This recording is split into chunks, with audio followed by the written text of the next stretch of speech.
Hepinize selamlar. Bugün sizlerle birlikte bakkaldan almış olduğum biraz kalitesiz gözüken slime deneyeceğiz. Ama bu slime arkadaşlar puanlayacağız arkadaşlar. Yani bakkal slime'ları genellikle 2 gün harcı bozuluyor. 2 gün sonra size halinde atmış bulunurum. Tabii atabilirsem. Hemen açalım. Kapağını açtım ben. Şöyle kapaktakilerini de koyalım, israf olmasın.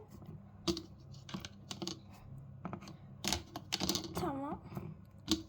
Bunu koyalım. Evet. Kapağın kenarı çöküyorum şöyle. Evet. Şimdi oynuyoruz arkadaşlar. Şimdi kıvamı biraz yumuşak. Ele yapışmıyor ama. İçindeki tomurcukları yüzünden aldım. Zaten gözüm çok çarptı. Ben mor rengini almak istedim. Şimdi bunu paraşüt yapmayı deneyeceğiz. Bir sürü eğlenceli şeyler edin. Aslında güzel arkadaşlar. Ama oynanılır mı? Oynanılmaz o kadar da güzel değil. İçindeki tomurcuklar gözüküyor ama.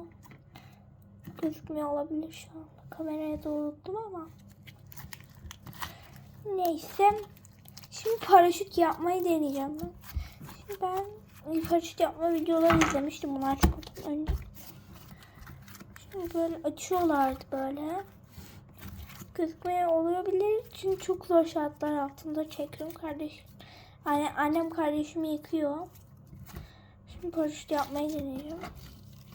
Ya benim bir tane taktim vardı. Eskiden slime'larımda böyle çok güzel paraşütler yapıyordum.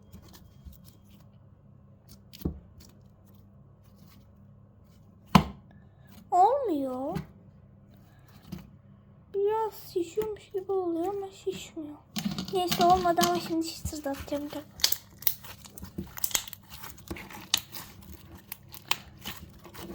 Duyuluyor ses. Sen de bilmiyorum ama. Böyle bu yani. Çok açıkçası o kadar da muhteşem gibi değil ama sadece ortalama yani güzel.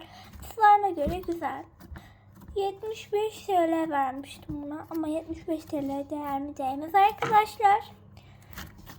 Sırf video çekmek için almıştım bunu. Videoyu da çektim. Yani şu anda kanalıma abone olup like atmayı da unutmayın arkadaşlar. Bu tarz videoların daha çok gelmesini istiyorsanız kanalıma abone olup like atmayı unutmayın.